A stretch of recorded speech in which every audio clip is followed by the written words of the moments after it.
எல்லாருக்கும் வணக்கம். இன்றைக்கி நம்ம எங்கே இருக்கோன்னா, நம்ம சிவப்பு சீத்தா இருக்கு இல்லையா, அந்த மரத்துக்கு பக்கத்தில் தான் இருக்கோம். பார்த்திங்கன்னா தெரியும், நிறைய காய் இருக்குது. ஸோ இப்போ என்னென்னா, கொஞ்ச நாள் எந்த ஒரு பழங்களையும் சாப்பிடாம கொஞ்சம் எங்களுக்கு ஏதோ லாஸ்ட் டைம் நிறைய சாப்பிட்டுச்சுங்க. ஒரு பழம் கூட எடுக்கலை. இந்த டைம் ஃபஸ்ட்டே நிறைய எடுத்தாச்சு. அந்த மிதப்பில் ஓகே, இந்த டைம் குருவிங்கெல்லாம் நமக்கு பாவம் பார்த்து விட்டுச்சு போல் அப்படின்னு நினச்சி நாங்கள் கொஞ்சம் அசால்ட்டாக இருந்துட்டோம். அப்படி இருந்தாலும் நல்லா முத்துறதுக்கு முன்னாடியே பிடுங்கி வச்சுட்டாலும் ஒரு மாதிரி கருப்பாகி வேஸ்ட் ஆகிடுது. அதனால் மரத்துலேயே கொஞ்சம் முத்தட்டோன்னு சொல்லி விட்டுருந்தா திருப்பியும் இந்த அணில் அதோடய வேலையை காட்ட ஆரம்பிச்சிருச்சு. நேற்று தான் பார்த்தோம், அணில் தான் எல்லாத்தையும் கடிச்சிட்ருக்கு. இங்கே பார்த்திங்களா, இங்கே கடிச்சிருச்சு. இதோ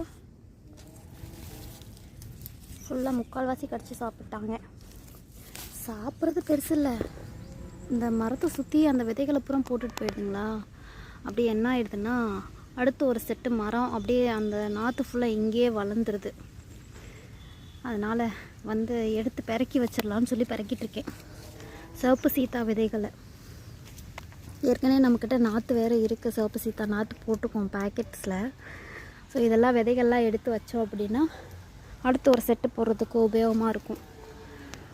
என்ன இவங்களால் நமக்கு முன்னமே ஒரு வீடியோ போட்டிருப்பேன், ஒரு ஷார்ட்ஸ் போட்டிருப்பேன். அதில் நாற்றே கிடச்சது இவனுங்க பண்ண வேலையினால்.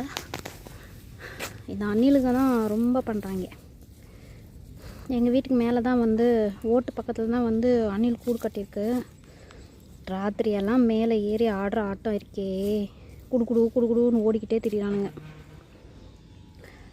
நாங்கள் கூட எலின்னு நினச்சி எலி பொறி கூட நாங்கள் வச்சோம். எலியும் சிக்குது, ஆனால் சில சமயம் இந்த அணில் பக்கியும் சிக்கிடுது பாவமாகவும்.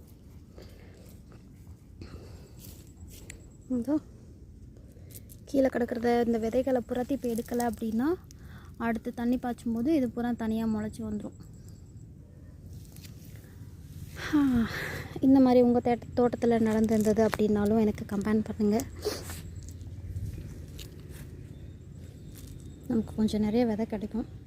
உங்களுக்கு நாற்று வேணும்னாலும் சொன்னீங்கன்னா நம்ம போட்டு விடலாம்.